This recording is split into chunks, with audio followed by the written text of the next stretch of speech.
In matters closer to home, a shocking triple murder in the college town of Chapel Hill, North Carolina, is being called a hate crime by the victim's family.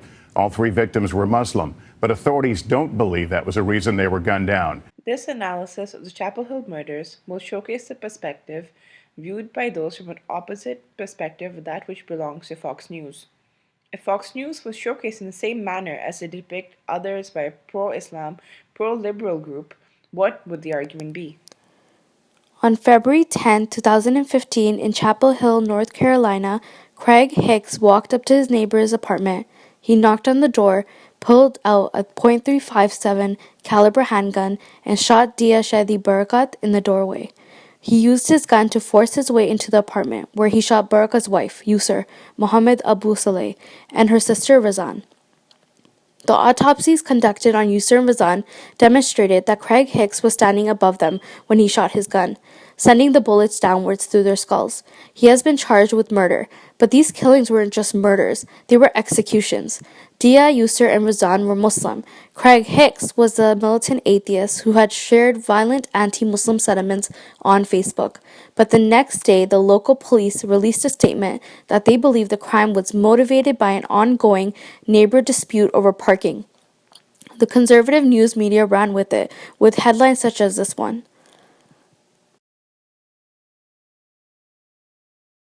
Evidence gradually surfaced that the crime probably wasn't parking related, but Fox News, notorious for their right-wing Christian conservatism, continued to insist that the murders of Dia, Yusur, and Razan were not hate crimes. Watch this clip of Bill O'Reilly, a featured political commentator for Fox News, answering the question, was it a hate crime? Was it a hate crime? That is the subject of this evening's Talking Points memo. On Tuesday in Chapel Hill, 3 Muslim students were murdered, shot dead.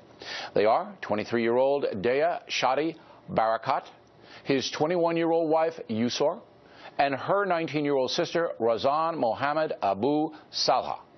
Police have arrested 46-year-old Craig Stephen Hicks. He is charged with 3 counts of first-degree murder. Investigators say Hicks shot the victims over a parking dispute. The FBI now looking into possible hate crime violations, but that investigation has just begun. Hicks is a malcontent, a troublemaker by all accounts. He's an atheist who has attacked all religions on the net and has also advocated for gay marriage. Almost immediately after the shooting, the verbal accusations began. The problem, of course, is that Dia, Yusur, and Razan weren't murdered for no reason at all. At the very least, they were murdered because of a parking dispute, but more likely they were murdered because Craig Hicks is an Islamophobic bigot who took issue with their religion and felt empowered to do something about it. But then why couldn't Fox News come out and say that? Why were they willing to denounce the murders themselves, but not the ideologies at fault?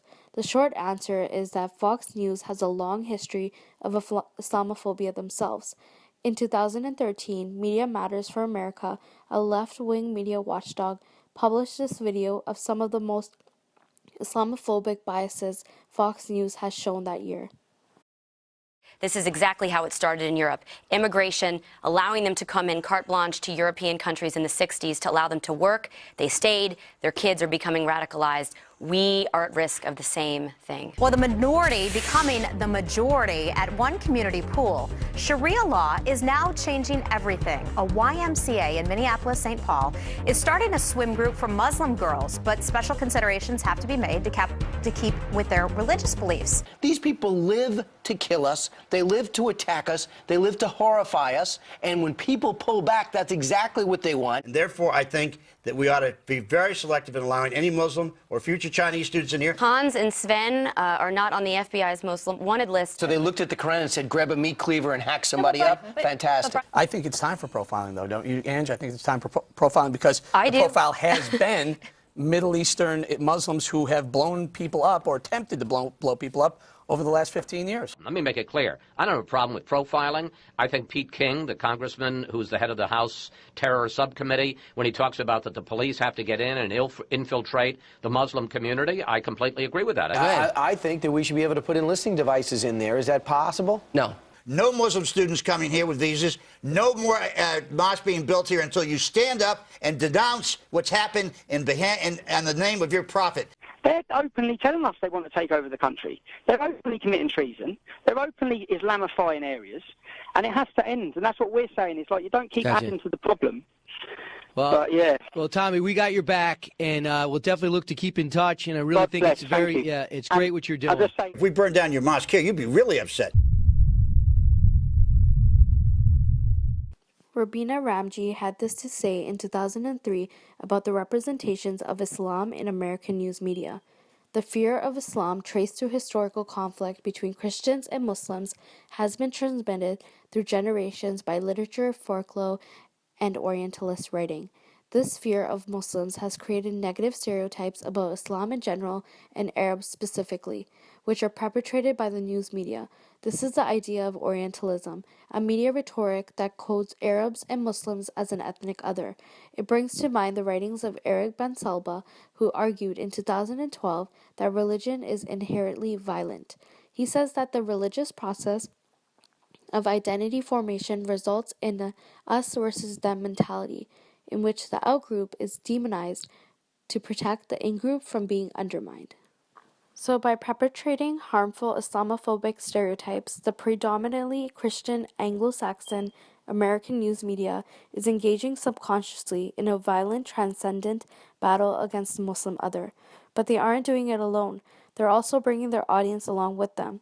Listen to state legislator Todd Rutherford talking about the influence of right-wing news media in the June 17th murders in Charleston, South Carolina. In this case, it wasn't a religious hate crime, but a racial one. Dylan Roof murdered 9 Black Americans during their prayer service. The problem is this, the rhetoric in South Carolina, the rhetoric nationwide has led people to believe, like this young man, that it's okay to walk into a church and take 9 lives, that it's okay to take the life of a state senator, that it's okay to sit in a church and pray with people for an hour before you decide to take their lives. It's not okay. It needs a change. Well, tell me what you mean, sir, when you say that the rhetoric nationwide has had this impact on this twisted racist maniac who made this act. What rhetoric are you talking about? South Carolina is one of 5 states that does not have a hate crimes law. South Carolina is the only state that I'm aware of that still flies a Confederate flag in front of the State House dome. South Carolina represents and is emblematic of the problem, which is words that come from these networks that broadcast what they call news, but it's not. It's really hate speech and coded language, and leads people to believe that they can walk into a church because it's no longer a house of God. It's a killing ground. It's a place that they can feel free to desecrate and leave blood everywhere. And that's what this young man did. And he did so based on some ill-gotten belief, on some wrong belief that it's okay to do that. He hears that because he watches the news and he watches things like Fox News, where they talk about things that they call news, but they're really not. They use that coded language. They use hate speech. They talk about the president as if he's not the president. They talk about churchgoers as if they're not really churchgoers. And that's what this young man acted on.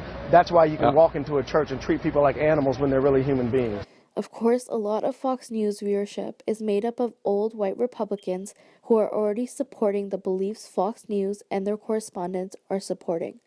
What's important is that Fox News is able to create and distribute content promoting rampant discrimination, even if the facts don't really line up. Let's return to the O'Reilly Factor episode, discussing the murders of Dia Shadi Baraka, Yusur Muhammad Abu Salah, and Razan Muhammad Abu Salah. Later in the show, O'Reilly invited reporters from the Washington Post and townhall.com to discuss what they knew about the case. Notice how often O'Reilly tries to discount or undermine his guests when what they're saying doesn't fit with the narrative he constructed in his opening statement. With the media bombarding every American every day with news about what they call Islamic terrorism, none of which is Islamic at all, they're really preparing people for such tragedies and triggering them and provoking them. Whatever the motivations for this horrendous slaughter, it takes place in a context where subtle, persistent anti-Muslim bias is a part of American life. And this feels like a wake-up call. I want to take this minute and I want to ask people like Fox News and Bobby Jindal to stop this dehumanization of Muslims. It's really, really starting to take a toll. No, that's just vile. but it's standard issue these days. Talking Points grieves for the 3 murdered young people. They are innocents, destroyed by a disturbed individual. Just as all the human beings being destroyed by the jihadists around the world are innocents, murdered for absolutely no reason at all. It is simply revolting that any person would throw around accusations against people who had nothing to do with the murder. Governor Jindal of Louisiana is a fine man, a patriot, who helps millions of people. It is long past time for all decent Americans to condemn those who use murder to advance a political agenda or seek vengeance against those with whom they disagree. The FBI will find out if these murders can be classified as hate crimes, just as the agency did in Ferguson, Missouri. But for the haters among us in America, facts don't really matter, do they? By using leading questions in coded language, Bill O'Reilly is able not only to argue that the murders carried out by Craig Hicks weren't hate crimes, but also that the haters, as he calls them, are reading too far into the situation and trying to politicize a situation that's really just about a parking spot. In doing so, he's solidifying the boundaries between us and them, where us is the right-wing conservatives and them is anyone who tries to criticize them.